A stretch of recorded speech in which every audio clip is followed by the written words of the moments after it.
dans le prochain épisode de Un si grand soleil. Tandis que Myriam confronte Florent, Elsa et Virgile mettent leur plan à exécution. Attention, les paragraphes qui suivent contiennent des spoilers sur l'épisode d'Un si grand soleil diffusé demain soir sur France 2. Si vous ne voulez rien savoir, ne lisez pas ce qui suit.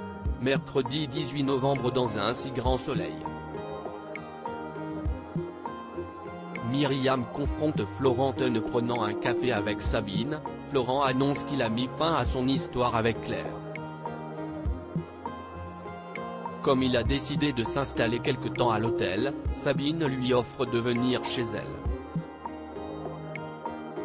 Mais Florent préfère rester seul et explique qu'il est de mauvaise compagnie actuellement. En parallèle, Alex a reçu une lettre anonyme accusant Claire et Myriam d'avoir cambriolé des villas de luxe. Toutefois, le policier ne croit pas une seconde à la culpabilité des deux jeunes femmes.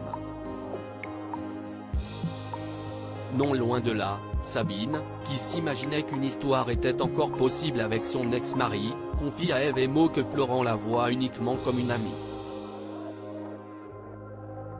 Tandis que la mère d'Inès estime qu'elle devrait passer à autre chose, Eve sous-entend que cela vaut le coup de l'attendre tout en lui laissant un peu de temps pour digérer sa séparation.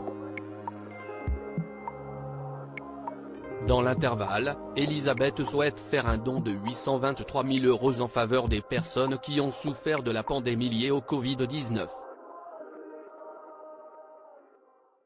Elle rencontre alors Janet qui lui conseille de verser l'argent aux orphelins des soignants. De son côté, Myriam appelle Claire et lui propose d'aller faire la fête. L'infirmière décline cependant son invitation et désire être seule. Myriam retrouve ensuite Florent et l'informe que l'argent de Moreias va être entièrement reversé à une association qui vient en aide aux orphelins du personnel médical.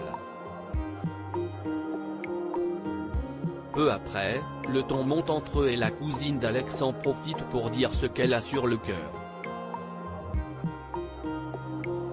Et d'ajouter qu'il a bien fait de quitter Claire car il ne la méritait pas. Elsa et Virgile mettent leur plan à exécution dans la matinée. Le procureur contacte Elliot et lui demande de se renseigner sur les pirates de la route afin de savoir où ils écoulent le matériel high-tech dérobé.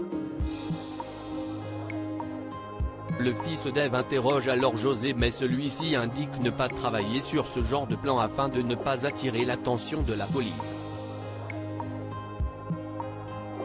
Pendant ce temps, Manu rencontre Virgile et le questionne sur les armes qu'il a achetées au marché noir. Bien que le policier soit convaincu qu'il prépare un nouveau coup, le père de Léa assure qu'il a raccroché depuis longtemps puis le prie de changer d'indic. Lorsque Manu cherche à en savoir plus sur le retour d'Elsa, Virgile jure qu'il ne l'a pas revue. Virgile rejoint ensuite son ami et lui parle de la visite du capitaine Léonie. Même si leur histoire d'amour complique tout, Elsa n'a pas d'autre choix que de faire ce braquage. Pour Virgile, elle pourrait être avec l'homme qu'elle aime dans 2 ans en se rendant à la police mais la jeune femme refuse catégoriquement avant d'insister pour qu'il oublie cette idée. À quelques encablures, Manu et son équipe poursuivent leur enquête sur les braqueurs de la route et décident de leur tendre un piège en plaçant un traceur sur un camion. Virgile pénètre quant à lui dans la planque des malfaiteurs et parvient à dissimuler un micro avec succès.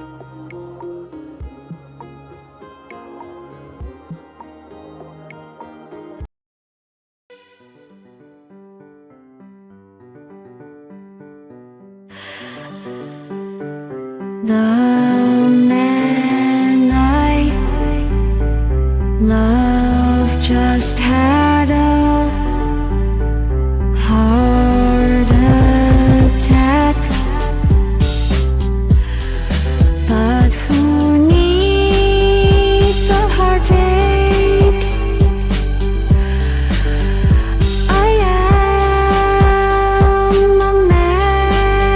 she